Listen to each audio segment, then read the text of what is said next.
Ini ditawar sama orang Temanggung 2,750, sama orang Klaten itu ditawar 3 juta. Ini juga belum saya kasihkan karena memang saking sulitnya nyari bambu tua dan bagus. Halo teman-teman, hari ini kita mau... Oke, kali ini kita menyempatkan diri buat nge-spill ataupun menjelaskan serba-serbi joran besutan, terutama joran besutan bambu cendani. Kita akan bahas dulu dari bagian yang paling luar atau bagian yang paling umum, yaitu kenapa joran besutan. Mungkin untuk beberapa orang, terutama di luar Solo, Jogja, dan sekitarnya, banyak yang bertanya-tanya ya, joran kok nggak pakai reel sih? Emangnya enak? Terus emangnya nggak panas ya di tangan senarnya? Kalau ngomongin joran konvensional, kita juga ada beberapa peralatan sih. Mulai dari spinning yang buat kolaman, sampai ke casting atau pakai umpan mainan. Kita juga pernah pakai bait caster. Dan juga saya pernah sedikit belajar pakai fly fishing. Tapi untuk fly fishing sih lebih dalemin sama Kak Luka ya. Alasan utama kenapa kita pakai joran besutan dan nggak pakai joran yang pakai reel itu karena yang pertama, karena dia enteng atau ringan. Joran besutan ini nggak pakai reel sehingga dia mempunyai perbedaan signifikan soal bobot joran yang kita pegang. Di mana rata-rata joran spinning yang saya pakai punya berat sekitar 350-an gram beserta reelnya. Dan joran besutan yang saya pakai biasanya cenderung ringan dengan bobot antara 110 sampai dengan 160 gram total beratnya. Selain itu, kelebihan dari ringannya joran besutan adalah mempercepat respon. Saat kita mancing pakai pelampung, terutama waktu mancing galatama ikan mas, kita butuh reaksi yang cepat buat ngerespon pergerakan pelampung. Kelebihan joran besutan di sini ada pada ringannya yang tadi, sama yang kayak kita sebutin di poin sebelumnya. Nah, kalau kita pakai reel, itu ada berbagai faktor yang menghambat kecepatan respon kita. Pertama, bisa aja karena reelnya berat. Yang kedua, bisa aja karena reelnya ringan, tapi jorannya itu nggak balance dengan reelnya. Alasan yang ketiga, kenapa joran besutan ini unggul adalah lemparan dekat. Karena kolam yang kita datengin, rata-rata kolam yang lebarnya nggak lebih dari 15 meter, dimana jarak lempar kita paling cuma sekitar 4-5 meter, atau bahkan mainnya hanya di pinggiran kolam. Kalau untuk jarak lemparan dekat, di bawah 10 meter, kita masih gampang untuk ngontrol senar yang ada di bawah joran kita. Tapi kalau untuk lemparan 15 meter hingga seterusnya, dapat dipastikan akan susah kontrol senarnya kalau kita nggak pakai reel. Jadi kelebihan reel di sini ada pada lemparan jauh, terutama kontrol senarnya yang akan lebih mudah kalau pakai reel. Dan juga kalau untuk lemparan 15 meter ke atas, itu udah jarang banget ya pakai pelampung. Seringnya untuk lemparan yang sejauh itu, kalau untuk galatama ikan mas, biasanya kita main gelosoran dengan model umpan aci dan style mancingnya seperti di Jawa Barat. Karena kita memang lebih sering mendatangi kolam yang kecil atau kolam yang tergolong sempit dalam lebarnya, keunggulan yang nomor 4 adalah nggak pakai reel. Keuntungan nomor 1 dari joran besutan memang adalah dari ringan, yang tadi udah kita sebutin di poin pertama. Tapi selain dari ringannya itu, kalau kita nggak pakai reel, kita juga punya kelebihan lain, yaitu kita akan mudah dalam gonta-ganti senar. Dalam tanda kutip, kalau reelnya joran besutan tuh ya benda ini nih, benda yang sering kita sebut dengan kelosan. Kalau pakai reel, saat kita mau gonta-ganti senar dari 016 ke 020, otomatis kita harus buang senarnya dulu dan ganti lagi pakai senar yang baru. Atau enggak, kita juga bisa ganti aja spoolnya, tapi harga spool kan nggak murah ya. Kalau pakai besutan, kita tinggal gonta-ganti senarnya dengan cara gonta-ganti kelosan yang tadi itu. Anggaplah kita beli 5 kelosan, dan 5 kelosan ini kita isi dengan senar yang berbeda-beda. Di kelosan yang pertama diisi 012, yang kedua kasih 014, yang ketiga kasih 016, dan seterusnya. Kalau kita mau gonta-ganti senar, kita tinggal gonta-ganti kelosannya aja dengan joran yang sama, tanpa butuh reel atau spool yang baru. Kelebihan lainnya dari nggak pakai reel, itu kita punya kontrol senar yang lebih ekstrim. Karena kalau pakai reel itu kan yang mengontrol kencang atau pelannya tahanan atau tekanan yang kita berikan itu ada pada drag dari reelnya itu sendiri. Tapi kalau kita pakai besutan, kontak senar itu akan langsung sama jari kita, dimana kita bisa lebih hati-hati, mau sekenceng apa dan mau sepelan apa ngegenggam senarnya itu akan membantu kita buat ngontrol senarnya. Jadinya kalau misalkan pakai reel, paling kecil sih senar yang saya pakai itu 016 atau 018 ya. Tapi kalau pakai besutan, kita bisa main lebih ekstrim ke senar yang kecil, bahkan ke senar 012, 010 atau bahkan 0,08. Dimana kita bisa merasakan senarnya langsung, jadi kita bisa tahu batas di mana senarnya ini akan putus. Nah, itu adalah kelebihan terakhir dari nggak pakai reel di joran besutan. Nah, setelah semua penjelasan yang kita berikan tadi, kita akan mulai masuk ke dalam bambu cendani. Kenapa bambu cendani? Kenapa sih kita pakai bambu cendani? Kenapa kita nggak pakai golf? Kenapa kita nggak pakai karet? Kita ada sijuran yang menggunakan gripnya golf atau gripnya pakai karet bakar dan ban dalam kayak gini. Kalau untuk hal itu sih sebenarnya lebih ke selera aja ya. Karena motif bambu itu kan unik dan juga bambu itu produk alam. Jadinya nggak akan menemukan motif bambu yang bisa kembar identik. Intinya kita suka bambu cendani itu dari segi seninya. Nah, kalau kita bicara soal bambu cendani, kita lebih baik tanya ke ahlinya langsung aja. Dia adalah penjual bambu, udah lama main bambu. Terus dia juga guru kita dalam bermain Galatama Tombro. Kalian mungkin udah tahu ya siapa yang kita maksud. Coba kita langsung chat aja orangnya.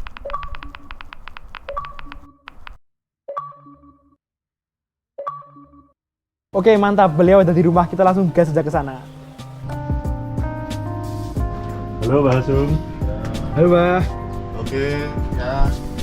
Sehat lu. Akhirnya kita udah tiba di Jogja di rumahnya Mbah Hasung.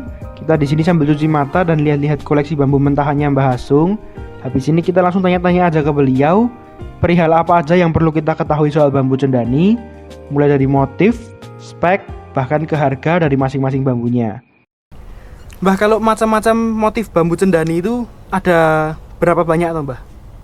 Kalau untuk jumlahnya saya belum bisa ngitung, tapi kalau dari bentuk model bambu cendani itu ada sutang walang, itu tipenya bambu. Terus nanti ada bambu cendani yang stang satu nyaga, stang satu murni, stang dua, stang 1,5, terus bambu turut, dan juga ada seperti apa ya, buntut sapi. Itu macam-macamnya bambu. Nah, terus itu Mbah Hasung, kalau bambu itu kan kalau beredar di pasaran itu kan seringnya ada, kalau nggak salah, 2 cara pengolahan ya.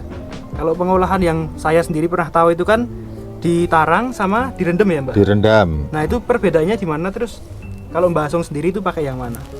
Kalau saya pribadi suka rendaman, karena nanti timbulnya jadinya bambu pada akhir proses itu saya suka rendaman karena warnanya lebih bagus. Kalau untuk tarangan biasanya warnanya lebih pucat, tapi warna bisa cepat menyebar kalau ditarang.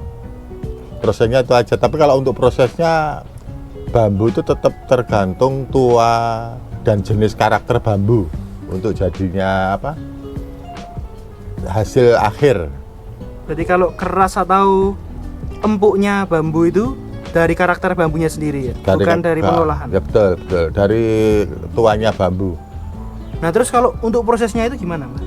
Untuk proses perendaman bambu itu dari awal tuh, kalau bambu sudah datang atau pengiriman sudah datang di Jogja, biasanya kita taruh di lantai atau tempat yang sejuk untuk paling minimal ya 5 hari untuk pengurangan kadar air bambu dari Dieng Wonosobo itu biar berkurang dulu. Lanjut perendaman ke minyak jelantah atau minyak bekas gorengan, itu paling tidak 1 bulan boleh, 3 minggu boleh. Nanti diangkat, dilihat hasilnya, sama untuk pengurangan kadar air diangkat 1 bulan atau 3 minggu juga. Nanti kalau hasilnya tidak ada pengembosan, kita ulang rendam sampai 3 bulan sampai 4 bulan boleh. Sekarang kalau misalkan teman-teman pada mau beli bambu ke tempatnya jenengan itu, selain uang itu yang disiapkan apa, Mbak? Ya, untuk kalau mau nyari bambu ya kita harus ngerti dulu dia mau mancing ikan apa, jenis ikan apa yang mau dipancing, terus besar kecilnya ikan itu nanti, terus dia pakai menggunakan grafit apa, kita nanti yang menentukan untuk ukuran bambunya. Grafit itu atasannya ya, Mbak? Atasan, bahannya apa gitu. Nah, sebelum terakhir, Mbah, kalau range harga bambu itu mulai berapa, Mbah, yang Mbah Hasung jual? Harga bambu itu ya relatif lah, tergantung model dan speknya apa. Yang 50.000 ada, 100.000 ada, 150 juga ada, yang 1 juta juga ada, yang ditawar 3 juta saya belum berikan juga ada. Ini ditawar sama orang Temanggung 2,750 yang ini. Terus sama orang Klaten, daerah orang Pedan itu ditawar 3 juta. Ini juga belum saya kasihkan karena memang saking sulitnya nyari bambu tua dan bagus. Ini beli di tempatnya Ahmad Cendani. Ini berarti kategori apa Mbah kalau yang Ini stang 1 murni. Mau dibikin stang 2 juga bisa. Tapi terlalu panjang. Tapi sayang. Oh iya. Karena gripnya yang bawah terlalu bagus toh. Jadi kalau dibikin stang 2, buang yang bawah eman-eman kalau kita ngomong. Mendingan dibikin stang 1 murni. Nah, seperti ini beli tempatnya Ahmad tuh 1,350 ini. 2 bambu. Nah, ini juga ini bambu super. Kalau saya pribadi saya bikin stang 1. Padahal kalau orang yang suka GM bisa dibuat GM. Sebenarnya bisa jadi GM ya Jadi Mbah? GM. Tapi terlalu panjang. Terlalu panjang. Dan sayang juga ini bambunya karena gripnya juga besar, bagus. Ini yang GM tapi dibuat stang 1 juga lebih bagus. Yang ini. Nah, ini stang 1 nyaga. Itu tadi stang 1 GM, ini stang 1 nyaga. Nah kalau stang 1 nyaga itu gimana Mbah? Anunya? Nah, ini kan stang 1. Yang dibilang Iya. stang tuh ini stangnya. Iya. Terus ini ada cagae. Nah, Oh. ini panjang 85 cm yang ini. Oh. Bambu super tua.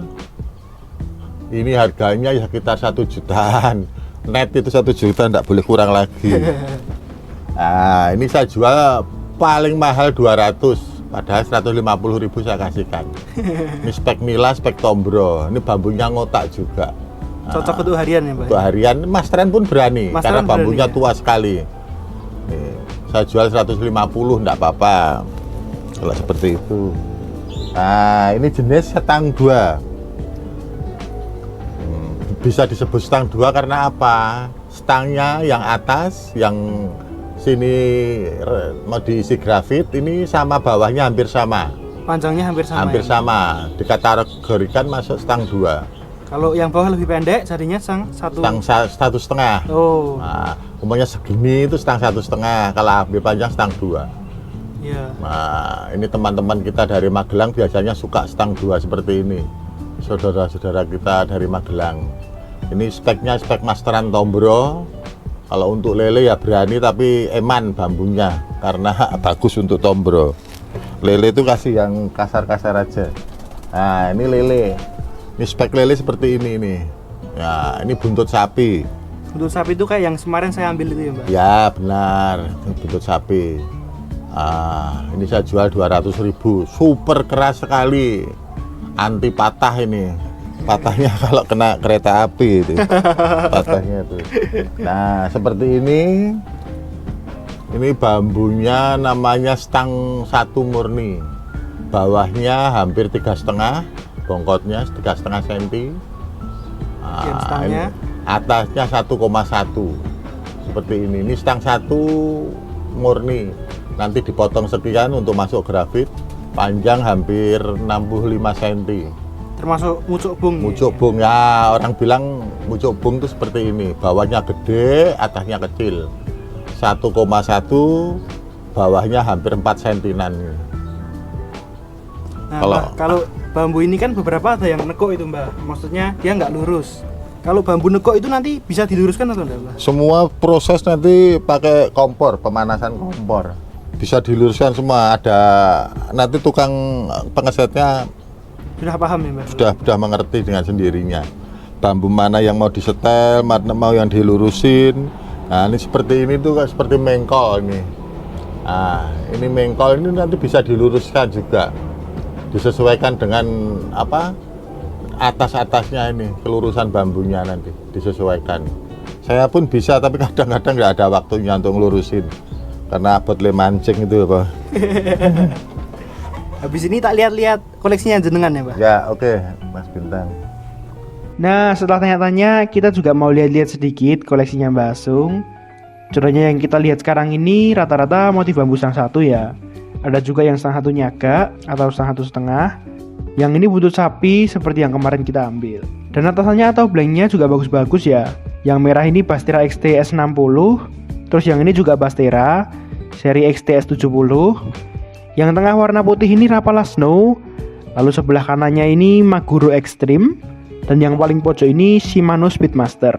Nah, kalau orang-orang yang punya blank joran mahal begini, biasanya bagian bat atau bongkot bawah jorannya itu harus disimpan ya. Tujuannya kalau mau dijual lagi, batnya ini sebagai sertifikat bukti bahwa jorannya ini betulan dari blank Shimano Bastera misalkan, atau dari Shimano Speedmaster dan sebagainya. Nantinya kalau dijual lagi, dijual beserta bongkotnya sebagai sertifikat atau bukti keaslian jorannya tersebut. Nah, selain sertifikat, ternyata Mbah Asung juga punya joran utuh yang belum dirakit. Ini ada Shimano World Shaola. Mungkin beberapa orang belum pernah denger ya joran ini, tapi yang udah pernah denger pasti langsung udah tahu harga joran ini. Yang belum tahu, coba kalian cek aja harganya berapa joran ini. Setelah ngomong semuanya dengan Mbah Asung, sampai kita hampir lupa buat nge-spill koleksi kita. Kita juga ada sedikit bambu yang masih mentahan, tapi motifnya biasa-biasa aja ya. Kalau punya kita sih paling cuman yang kisaran harga 200 sampai 500-an lah. Mau beli yang di atasnya segitu masih suka iman-iman sama uangnya. Selain bambu mentahan, yang pasti kita juga ada joran jadinya. Tapi total cuman ada kayak nggak salah ini 10 joran total punya saya dan punya Kak Luke. Kalau yang kalian lihat saat ini joran yang jarang-jarang keluar di konten kita. Ini ada buntut sapinya 3, terus 2 bambu stang 1, ada 3 stang 1 cagaknya, terus yang satu ini ada juga gotong mayit. Dan bambu yang paling sering keluar di konten kita ada 3 bambu ini. Yang ini atau yang paling kiri ini atasnya Yupro Exploder. Terus yang tengah ini yang bambunya stang 2 ini Ogawa Ruska. Terus yang paling kanan ini atau yang kita pegang saat ini Yupro Silent Killer. Nah, mungkin segini dulu aja ya video kali ini, karena ini udah lumayan panjang. Kita mohon maaf kalau ada salah kata, dan sebelumnya kita nggak bermaksud untuk menggurui ya.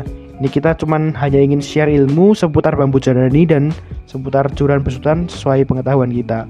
Kalau kalian yang belum pernah cobain pelet bum bum, jangan lupa cek Shopee dan Lazada kita di Gebong Pancing. Harganya cuma 15.000 aja. Minggu depan videonya mancing lagi, dan sedikit bocoran, minggu depan kita mau mancing nila. Oke teman-teman, sampai ketemu di video mancing-mancing berikutnya. Dadah.